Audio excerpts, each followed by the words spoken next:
Thank you. எனக்கு பேச்சே இருந்தது. Good morning. Good morning. என் பேர் கலா. கடா டெக்ஸ்டைலு கிரவுண்ட் டைரக்டர்.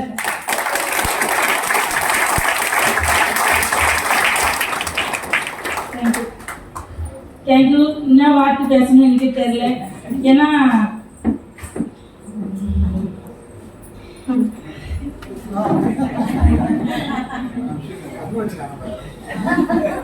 நான் 1 கூட படிக்கல. ஏன்னா டீச்சர்கள் போயிட்டு ஒரு பெண்ணு ஒரு பேப்பர் கூட அங்கே எனக்கு பக்கமே இல்லை. அது மாதிரி நிலைமையில இருந்த 4 பேர் கூட இருக்கணும். கூட பிறந்த அக்கா தங்கச்சி கூட எனக்கு இல்லை. தம்பி மாரி தான் 4 பேர். அவங்களுக்கு வளர்க்குறதுலே என்னோட இது போச்சு. ஏன்னா வசதான வீட்டில் தான் பிறந்தேன். தம்பி மாரி 4 பேர் அவங்களோட தூக்கி வச்சுக்கிறதுக்காக படிப்பாங்க தியாகம் பண்ணேன். அதுக்காக என் தம்பி எனக்கு பிஸ்னஸை கொடுத்தா. என் தம்பிக்கு ரொம்ப ரொம்ப நன்றி சொல்கிறேன்.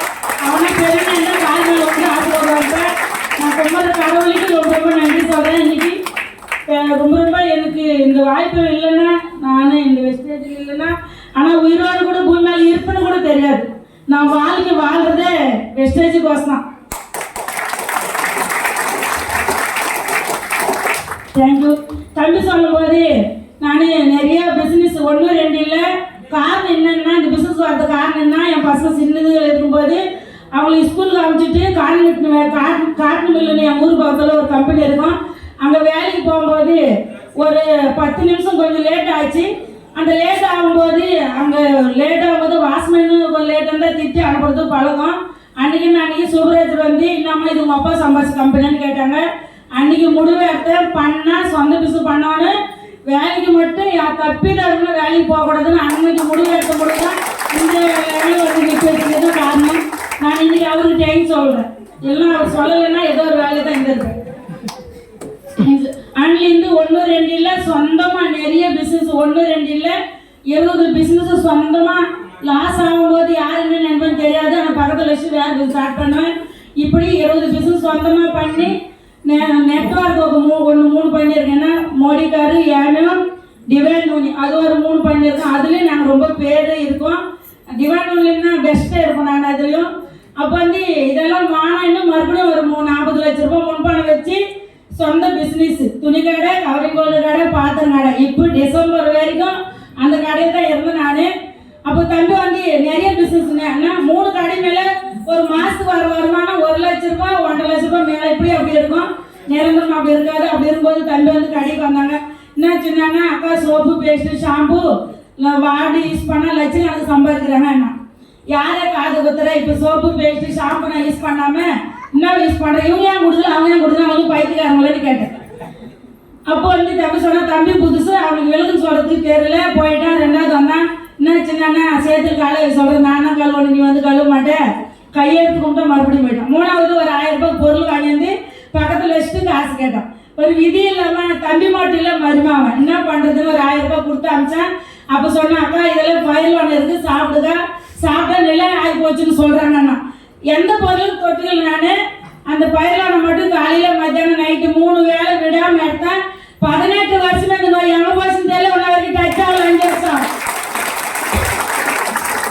தேங்க்ஸ் சொல்கிறேன் அந்த சப்ளிமெண்ட்டுக்கு. அது மட்டும் கிடையாது, ஏதோ நல்லா இருக்குது அப்படியே அப்போ சோப்பு பேஸ்ட்டு ஷாம்பு யூஸ் பண்ணலாம். பிஸ்னஸ்குள்ளே மட்டும் நம்ம போகக்கூடாது அப்படின்னு சொல்லிட்டு இருக்கும்போது எங்கள் தடாவிலையும் மீட்டிங் இருந்தது. சார் வந்தார். என்ன வந்து கூப்பிட்டா வெளியே வந்துட்டேன். என் வீட்டுக்கார சொட்டரை வச்சுட்டு நீக்காக வெளியே போனேன்னா கடையை மட்டும் நானும் போயிடுனாரு. அவருக்கோசம் தம்பி அக்கா வேணா நீ இருன்னு சொல்லிட்டு போயிட்டான். பைக்கில் ஏறினா அவன் கண்ணில் தண்ணி வரத பார்த்தா அக்காவை வரல, ஒன்றா யார் அங்கே வரப்பாருங்க அப்படின்னு நினச்சினாட்டியும் தம்பிக்கோசம் நான் பொண்ணேரில் மீட்டிங் வந்தேன். சின்ன உன்னிக்கோசம் வர பிடிச்சா பண்ணோம், பிடிக்கலன்னு பண்ண மாட்டேன், என்ன மட்டும் ஒன்றும் பண்ணான்னு சொன்னேன். அங்கே வந்து ஒரு 150 பேர் இருந்தாங்க. ராஜன் சாரோட மீட்டிங் அங்கே. நான் கடைசியில் கொடுத்து எனக்கு சம்மங்கள் மீட்டிங் வந்து செல்போன் பார்த்துருந்தேன். அங்கே 50,000 5,000 40,000 சொன்னாங்க மேடம். அப்போ எனக்கு 40,000 பெருசாக தோணலை. லாஸ்ட்டில் RS ராஜன் சார் வந்தார். போர்டு மேலே 15 லட்சம். அப்போ 15 லட்சம் பிஸ்னஸ் ஆகிடுது. அப்போ தான் அந்த பிஸ்னஸ் வந்து பார்த்தேன். அப்போ எது இந்த 15 லட்ச ரூபாய் இதுக்காக தான் நான் 20 பிஸ்னஸ் அங்கே பண்ணியிருக்கேன். ஏன் இதை நம்ம தொடர்ந்து பண்ணக்கூடாதுன்னு ரொம்ப பிடிச்சிருந்தது. சொல்ல அவங்க பெரியவங்க ஒரு பானை சாப்பாட்டில் ஒரு சாப்பாடு 10 அன்னைக்கு இன்னைக்கு நான் திரும்பியே பார்க்கல. இது என்னோட பிசினஸ் பண்றதுக்கு ஆரம்பிச்சேன். தம்பி கிடைச்சுன்னா நான் என்ன பண்ணணும்னு கேட்டேன். 3 விஷயம் பண்ண சொன்னா கடையை மாற்றி பொருள் வாங்க, தெரிஞ்சவங்களுக்கு ஷேர் பண்ணு, மீடியா ட்ரைனிங் வந்து கற்றுக்க சொன்னான். இது 3 விஷயம் சிம்பிள் தானே. ஏன்னா நான் 1 கூட படிக்கல. இந்த பிசினஸ் எதுக்காக பிசினஸ் சொல்லிட்டு பண்றதுக்கு ஆரம்பிச்சேன். ஃபர்ஸ்ட் மாசம் வருமானம் 36,000 ஆரம்பிச்சு வருமானம் படிப்படியாக வந்து என்னோட இன்கம் அந்த மாசம் வந்த வருமானம் 66,188 ரூபாய். போன மாசம் டிசம்பர் வரைக்கும் 3 டிசம்பர் வரைக்கும் என் கடை துணி கடை கவரிங் கோல்டு கடைஞ்சின்னு சைடாக பண்ணியிருந்தேன். ப்ளீஸ் எல்லாரும் சொல்கிறேன் 2 சார் சொல்லுவார் 2 படம் மேலே காலேஜ் வாங்கினா எதில் ஒன்று வந்துடும். அது மாதிரி தான் எந்த நான் எதுலையும் ஜெயிக்க முடியாத மாதிரி இருந்து எப்போ கடையை விட்டுட்டு வந்தேன்னா டிசம்பரில் 46,000, ஜனவரியில் 56,000, பிப்ரவரியில் 66,000, மாதம் 10,000 ஏற்றிட்டு வந்தேன். இந்த மாதம் கிரௌண்ட் முடிச்சிருக்கேன். அது மட்டும் கிடையாது. Foreign tour, Thailand, Pattaya, Singapore, Vietnam, Dubai, Qatar, 14 அடுக்கு மாடி கப்பலில் மீனவர் தான் நாங்கள். ஆனாலும் கடலில் மேலே தான் கீழே இப்போ கடலுக்குள்ளே போயிட்டு அந்த சீவாக்கெல்லாம் போயிட்டு வந்தேன். இன்னைக்கு வந்து அம்மா வீட்டில் 13 வயசுல எங்கள் அப்பா என்ன கல்யாணம் பண்ணி கொடுத்துட்டாரு. அப்படி பாவாடை சாட்டில் கல்யாணம் ஆயினாலேருந்து புடவை தப்ப வருதுன்னா ட்ரெஸ் போடணும்னு ஆசை. கிராமத்தில் இருக்குல்ல, அவங்க என்ன சொல்கிறாங்களோ இவங்க என்ன சொல்கிறாங்களோ அவங்களால ஒரு பயம். எப்போ வந்து அவகாசம் கிடைச்சது இதாண்டா சான்ஸ்ன்ட்டு வேற லெவலில் தீர்த்து பேண்ட் போய் அதெல்லாம் எல்லாருமே ஃபர்ஸ்ட் போட்டால் வீட்டுக்காரங்க தான் அனுப்பாங்க. ஆனால் என் வீட்டுக்கார அது மாதிரி ஆளையில என்னை எடுத்து போய் ஒரு சிங்கத்தை வாயில் விட்டுட்ட மாதிரி கொடுத்தாங்க. எங்கள் அம்மா எங்கள் அப்பா அவர் விட்டு சம்சாரம் பண்ணுறதுக்கு பெரிய விஷயமா பண்ணிட்டு இருந்தேன். இது மாதிரி ராஜன் சாருக்கு மீட்டிங் செவ்வாய்க்கிழமை வந்து போனால் ஒரே ஒரு 2 வெளியவே நிற்க வச்சுப்பார். வெஸ்டேஜ் வேணுமா நான் வேணுமா, வெஸ்டேஜ் வேணுமா நான் வேணும்னு கேட்பாரு. இப்போ இது மாதிரி மீட்டிங் போனால் 3 நாள் 4 நாள் விடாமல் வந்து சண்டைனா இருக்கும். சண்டை போடுறது டவுன் போட்டு இதெல்லாம் வச்சுட்டு என்னம்மா நல்லா இருக்கியா அங்கே இருக்குன்னு அது மாதிரி ஒரு லைஃப் போய் நிற்குது. அது சூப்பராக இருந்தது எனக்கு. அது மட்டும் கிடையாது, அவருக்கு வந்து வெஸ்டேஜும் பண்ணக்கூடாது, எதுவும் பண்ணக்கூடாது. நீ பிஸ்னஸை விட்டுன்னு செம்ம என்ன தொல்லை பண்ணி. ஆனால் இன்னைக்கு ஜெயிச்சு நின்றேன். என்னை வந்து இப்போதான் என் வீட்டுக்காரர் லவ் பண்ணுறதுக்கு ஆரம்பிச்சேன்.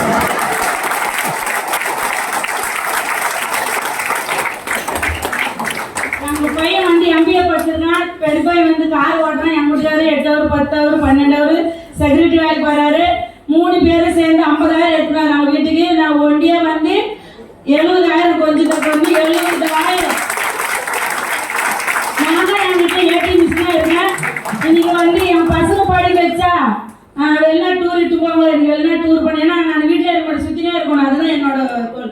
அப்போ வெளிநாட்டு சுற்றி இட்டு போவாங்க பசங்க கேட்டால் இன்னைக்கு என் பையன் துபாய் போயிட்டு வந்த பிறகு பையன் கேட்க அம்மா நீயே போயிட்டு வரையம்மா என்ன கூட ஒரு இட்டு போவாமான்னு கேட்குறேன்.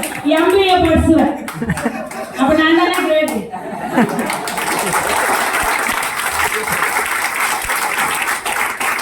அப்படி கிடையாது. இன்னைக்கு வந்து எங்கே போனாலும் அது முன்னே எந்த நைட்டு எங்கே இருந்தாலும் சுற்றின்னு வீட்டுக்கு போயிடணும். இன்னைக்கு வந்து எப்போ நான் 50,000 56,000 வாங்கினேன் போன மாதத்துலேருந்து. 2 நாள் 1 நாள் எங்கேன்னு இருந்தாலும் என் வீட்டுக்காரர் வந்து நீ எல்லாம் பண்ணுமா. இப்போ அவரே ஃபீல்டார் பண்ணுறது ஆரம்பிச்சிட்டாரு. யாருக்கிட்ட பேசலான்றாரு. நான் இதே 5,000 10,000 பண்ணுற பிசினஸ்ல லட்சக்கணக்கான பிசினஸை நான் சும்மாவெல்லாம் சொன்னேன் அவங்களுக்கு மண்டியில் யாராதுன்னு அப்படின்னு சொல்லிட்டு அவரு வாய போடுற மாதிரி இருக்கு. ஒரு நாள் வந்து இனிப்பாம்பு 2 கிளாஸ் தான் இருக்குது. அது தொடர்ந்து மீட்டிங் போயிட்டே இருக்கு. இது ட்ரெயின் டைமாசி கிடக்காது இனிப்பாம்பு காய்ச்சி போடுறேன். அசல் அது முன்ன வந்து தண்ணி குடிச்சா கூட தண்ணி கொடுப்பாரு. சேர்த்து சாப்பிட்டு தண்ணி குடிப்பாட்டு போவாரு. அந்த துணி விட்டு போமா நான் அழைச்சி போறேன். அந்த நிலைமை